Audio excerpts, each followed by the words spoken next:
players because I don't know. Oh, like, sure. I've never met most of them in person. Yeah. And so I'm like, which, like, who's who? Yeah. I need to learn all of your names now. I've been having that because I do a lot of stuff with the rival scene as well.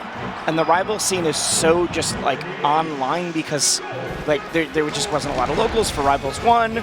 Rivals 2 is kind of blowing up now. The number of people that are like, yo, Wisely, what's up? I'm like, I do not know who you are. And then they're like, oh, I'm this person. I'm like, oh, I know you as like this weird design profile picture. I didn't know what you looked like. A friend of mine at a Brawlhalla tournament did. Oh, did that same to, kind of community. Like the best Brawlhalla player too. It's like Godly or okay, yeah.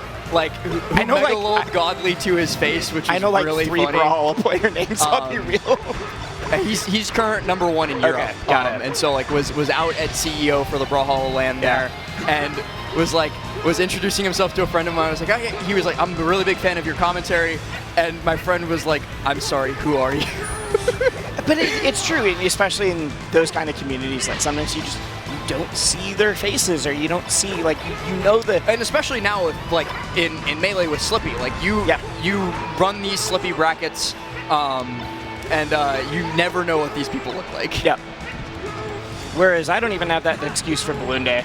Like it's like, oh yeah, I think this is.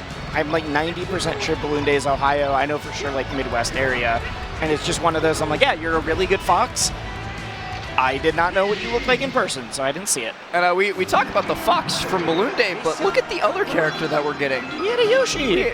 We get to watch Yoshi. I'm excited. I like Yoshi. I do. I'm a big Yoshi fan.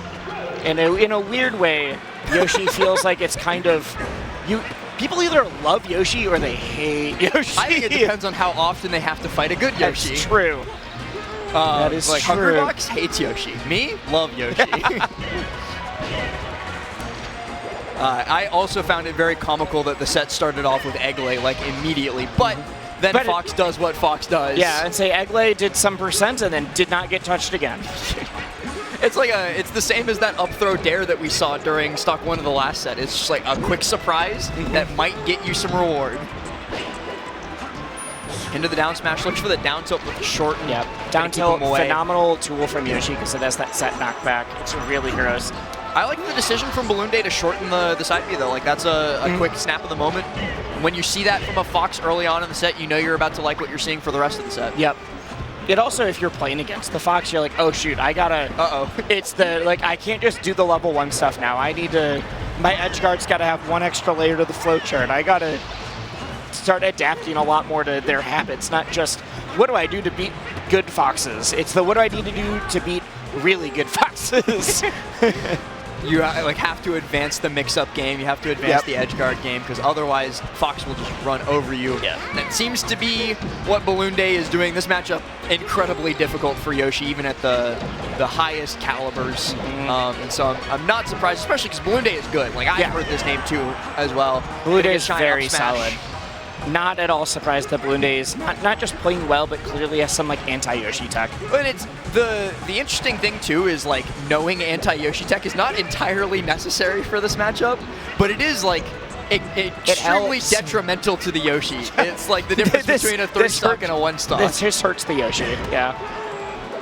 Like I'm sure that like a Fox of Balloon Day's caliber could beat a Yoshi without it. But because he's got it, he's destroying. Oh wait, I think that was out of jump. Yeah, yep. I didn't even notice that at first. All right.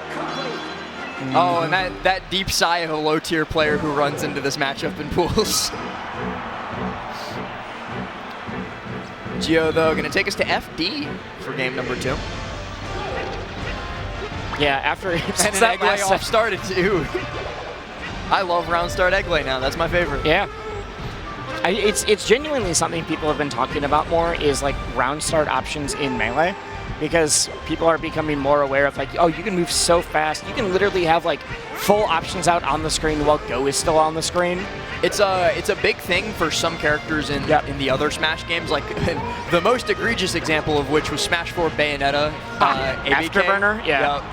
That's an egregious round start option. But like more people are doing it in Melee with less egregious tools. But it's the like if you play other fighting games, like round start is a whole like science of like what. Potbuster, my beloved. Okay, never mind. That's not a science then.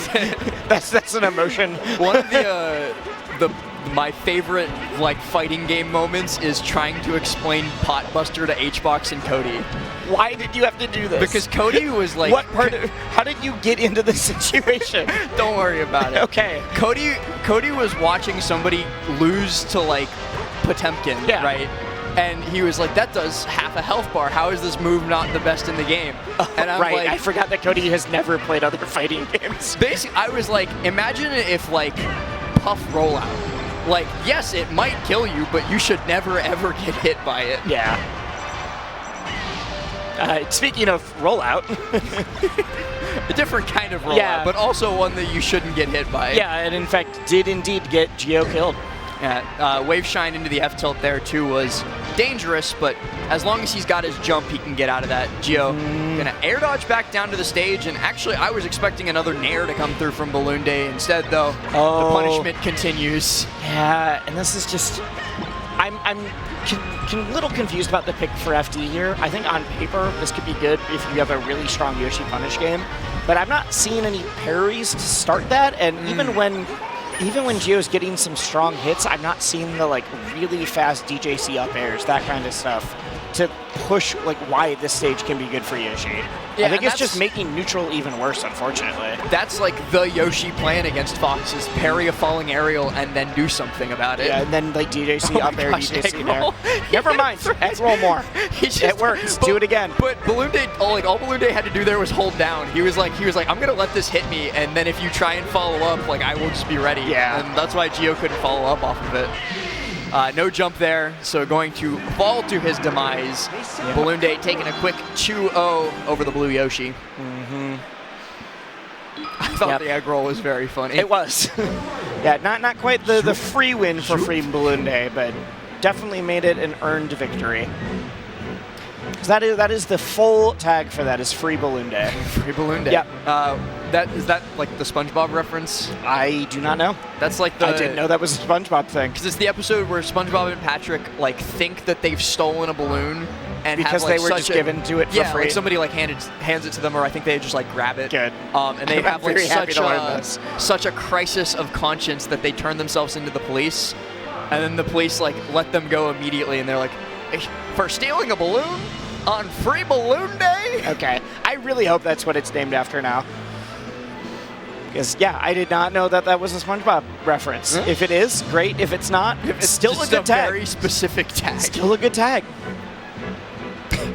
Massive upset for Balloon Day. I love Gio's... All the Gio fans in chat are just like, oh my god, Free Balloon Day must have been the best player in the world. Upset factor 97. It's the post-real upsets, except